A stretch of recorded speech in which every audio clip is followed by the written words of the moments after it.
But anyway, now here's something going on that's new and different. And of course, every priest had a different attitude toward it. I mean, some were welcoming it, some were skeptical about it, some were just plain confused about what the heck it is. And that's this thing about the synod. The synod, and of course, when it says, for a synodal church, they made it into an adjective and a complex noun, and so a synod is really, in history, it's really a gathering, usually of bishops and upper clergy. Okay, but it can include lay people. And the Pope wanted, of course, to start with the base, base. Like a cardinal, later Cardinal Newman, he wasn't cardinal yet, but they asked him, what do you think of the role of the laity in the church? Well, Newman was ahead of his time in many ways, but he made it kind of a quip because he was, in a context too. He said, well, the laity, we clergy should be very embarrassed without them. In other words, if we didn't have any laity, who'd be putting some money in the basket? We wouldn't be here if they weren't here. You know what I mean? It's by their generosity that we survive. But in any event, the Pope is working on this synodal process, and finally the time has reached us to do so. What we're going to be doing on the parish level is this. Next week, we're going to be putting together a letter that will accompany a questionnaire, and we're sending it out to every single person whose name we have. A lot of times when we put out mailings, we send it only to active people because we might have the names of about 800 or 900 people. We never see them, we never hear about them. We have no recorded contributions from them, but somehow we have their names. All right, well, those people can get neglected, okay? Those people can get neglected. So we don't want that to happen.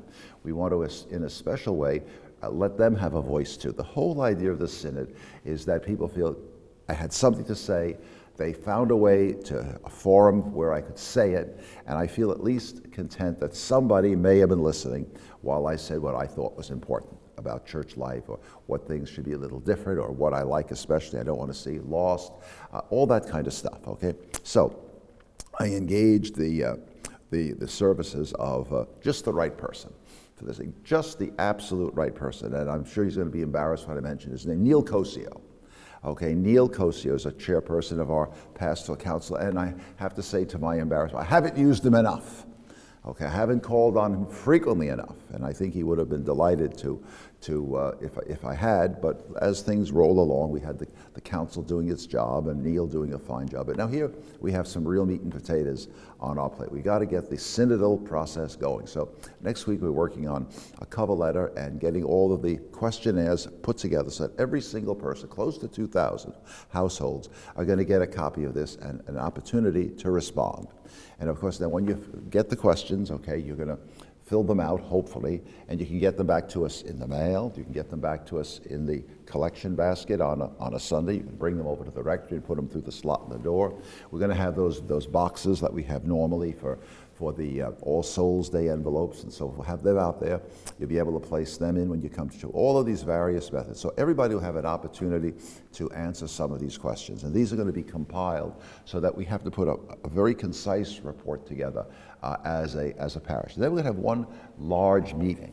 Now, you don't have to come to the meeting. You can be satisfied that you filled out the form, and be assured we're going to read what you said. Okay, and we're going to take it into account as we put together. They want things to be very brief because, after all, they're going to have to read thousands of these things ultimately. So, for instance, when they say our parish report should not exceed 2 pages, you might say, well, what the heck is that? Yeah, but if you have 130 some odd parishes, that's already 260 pages. That's one diocese. Okay, multiply that by the 200 dioceses that we have. Okay, you see who's got to do a lot of reading. All right, so the synodal, I want to read to you a little bit about how some authoritative people have explained the synodal process so that we can understand it exactly what it is, okay? A synod is both an event and a process where clergy, religious, and laity gather to discuss important matters of the faith. Synods are transformative events that lead to a renewal in the church's life. Well, that is our hope. That's our hope. Just like Vatican II is a council, an ecumenical council. This is not quite on the level of an ecumenical council, but this is an important event, okay, to renewal in the church's life. After a synod occurs, the church emerges different and is changed. Well, we hope that this synodal process will result in good ideas being carried out, and yes, that some good changes, some healthy things could happen. Well, what is a synod of synodalities? Well, we're getting a little fancy here now with our terminology. The synodalities are the things that we're going to be discussing, okay? So the goal of the church is to meet people where they are in every place and in every situation. Walk with them, listen to them, and then bring to them the truth and the light of the gospel, just as Jesus did with the two disciples on the road to Emmaus. So we see Jesus there. The two disciples are a very interesting little image for ourselves. They're not among the 12 apostles, but Jesus had another wider circle of followers. They're called the 72 sometimes, and we know that there were 120 people in the upper room when the Holy Spirit came on Pentecost. So that was like the nucleus of Jesus' followers. But the whole idea of it is, of course, Jesus comes up to them and is walking beside them and listening to them. So like it starts out very beautifully. Okay, they say, why do you seem so downcast and so forlorn? Jesus says to them, and then so they say, are you the only person that was in Jerusalem that didn't know what happened this week? Because I mean, Jesus maybe he wasn't the most famous person in the entire world at that, but he was famous enough in Jerusalem. I mean, he did all kinds of things that would certainly catch your attention. Would you heal cripples and give sight to blind people who have been begging there for years and nothing ever happened, and all of a sudden you come along and everything's changed. People notice. So are you the only person in Jerusalem who doesn't know what happened there?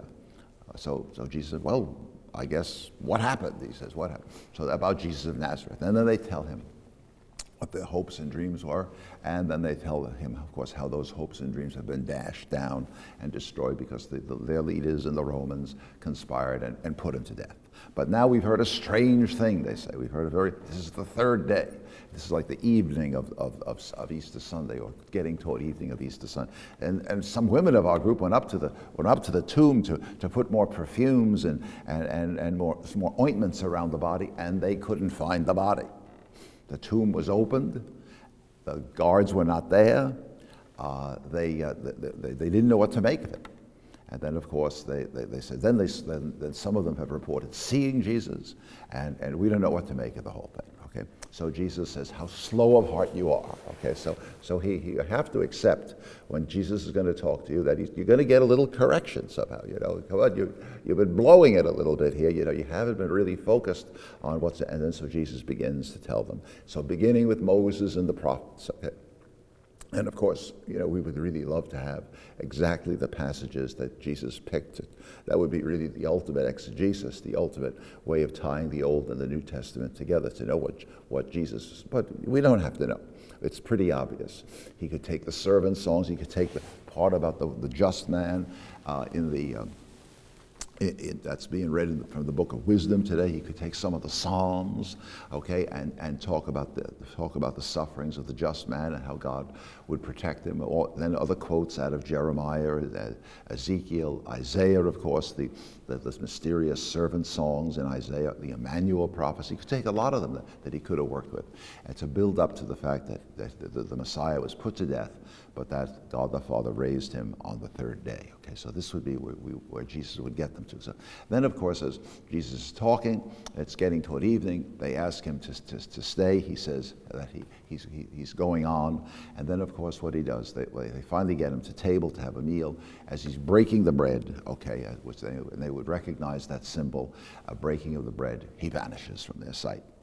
Okay, and so they say, were not our hearts burning within us as he talked to us on the way? So they got back that old fervor, that old belief again, and they were ready to go for it. So they hastened back to Jerusalem, and expecting that they have news, but the apostles also have news for them. Namely, we've seen the Lord too. So everybody's talking about it. Everybody's excited.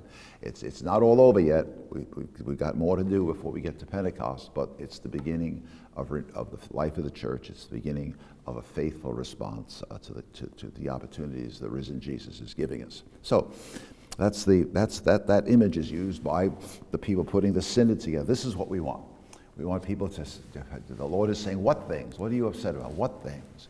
So these are some of the things that we want to cover and deal with in our treatment about the Synod. We want the Synod to be a little bit like the encounter with Jesus that the two apostles on the road to Emmaus had. They were upset about many things. They were disillusioned and confused. Jesus comes in and really basically proclaims the gospel, manifests himself to them. That's really me. Okay, they really get the sense that interprets the scriptures, puts everything in context, and then vanishes, and they're on their own, seemingly, to make sense out of it all and to get their act together and to get their lives together again, now that Jesus is risen. So let's keep that in focus. Pope Francis was the one who had the idea about the Synod, okay? And so here he says, the Second Vatican Council teaches that the people of God participate in the prophetic office of Christ. Therefore, we must listen to the people of God, and this means going out to the local churches. So that's the Synod process begins in the local church. Well, the parish is the local church, so we're beginning. But see, everybody's doing it a little bit differently. Okay, Bishop Ange is the one who's coordinating for the diocese, but he's saying, you got to do it this way, you got to have so many meetings, you got to meet with this one, so many. No, let's everybody figure. So Neil has come up with this idea, the questionnaire first, the big meeting later, with additional opportunities for people to share once they realize what the whole thing really is all about. The Synod on Synodality is a 2-year process of listening and dialogue that began in October 2021, so it's already going on, it's just that it's reached us now. To ensure the participation of all the church faithful, the synodal process will unfold in 3 phases: a diocesan phase, a continental phase, and the universal. Oh, get that one, diocesan, continental, that means the North American continent. So Canada and Mexico are lumped in kind of with the states, and so there'll be a diversity. There'll be from all the way down in Central America all the way up to the North Pole. Okay, that's our continent, and that's where we've got to get our act together. During the diocesan phase that will run through September 22nd, that's of this year, the diocese will gather information from the laity and compile them into a report to the National Bishops' Conference. So we're supposed to get our material in by June. Okay, Neil and myself worked on a very, very careful timeline already as far as letters and meetings and responses, but the idea is we get our material to them in June. Over the summer, the bishops meet and come up with a report that they submit in September, okay? During the continental phase that will last from September 2022 to March 2023, Continental Bishops' Conference will communicate with one another about the results of the diocesan consultation to deepen discernment within the specific cultural context of each continent. The continental bishops will then dispatch a report to the Vatican based largely on the input received from the people during the diocesan phase. Okay, so basically it's what our people are going to be writing in about or putting on the paper, as we say, do you agree with this? In other words, do you feel that our parish gives you the opportunity to express yourself and get your ideas put forward? I just strongly disagree. I mildly disagree. I don't know the answer. I think I can express myself. You're going to have a chance to check things, boxes off, and then we'll give you an opportunity to comment additionally. So everybody, even if somebody says, well, I don't know too much about that, but here's what I think. Just check the box. You're already participating. If you got something to say, or something to say comes to you later, write it out, throw it in the basket, we'll include that later. You see what I mean? That's how. The continental bishops will then dispatch a report to the Vatican based largely on the input received from the lay people during the day. So the bishops are not supposed to put their own spin on it right away. Okay, they're supposed to try to convey what the lay people said, but blend it in, so in other words, the Latin Americans down there in the middle have got to blend in with the Eskimos up there, and the people on the East Coast, and then the Californians, they think they're all different or whatever over there, that type of thing. Let them all get together and let them figure out what they want to say in one piece. The content will then dispatch a report to the Vatican. The work will continue in Rome, where a final report will be sent to the Synod of Bishops in October 2023. Marking the final universal phase of the Synod. The purpose of this process is to inspire people to dream about the church we are called to be, to make people's hopes flourish, to stimulate trust, to bind up wounds, to weave new and deeper relationships, to learn from one another, to build bridges, to enlighten minds, warm hearts, and restore strength to our hands for the common mission.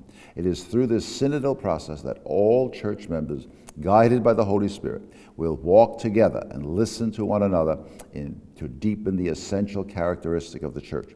Pope Francis invites the entire church to decisively reflect on its life and mission. It is precisely this path of synodality which God expects of the church of the third millennium. This journey, which follows in the wake of the church's renewal, proposed by the Second Vatican Council, is both a gift and a task. By journeying together and reflecting together on the journey, that has been made, the Church will be able to learn through her experience which processes can help her to live communion, to achieve participation, to open herself to mission. Well, that's quite a task. That's quite a lot to bite off, but the Pope is confident that by the guidance of the Spirit we can do it. All right, and as looking over the questionnaire, I say it's not overly burdensome. You can do it. You can do the questionnaire in 10 minutes. You know, maybe a little more than 5 minutes, but I mean, in 10 minutes you can do it, believe it or not, and you can make a valuable contribution. So I'm very happy to be able to introduce it to you at this time. Give me any feedback yourselves. Come directly to me if you want. Say plus, minus, whatever, however you want to do it. Think about those two disciples, though, on the way to the road, on the road to Emmaus. They were downcast. They were not full of hope. Their dreams had been dashed. But then Jesus walks by their side and rebuilds their faith. So we often as a church, we've been upset with ourselves. We've been downcast. We've been confused. We've been disappointed. We've been hurt. Now Jesus walks among us again and encourages us and gets our feet going in the right direction. Thanks very much, everybody. From time to time, I'll give you a report on how we're doing with this Synod of Synodalities. Thank you again. Bye.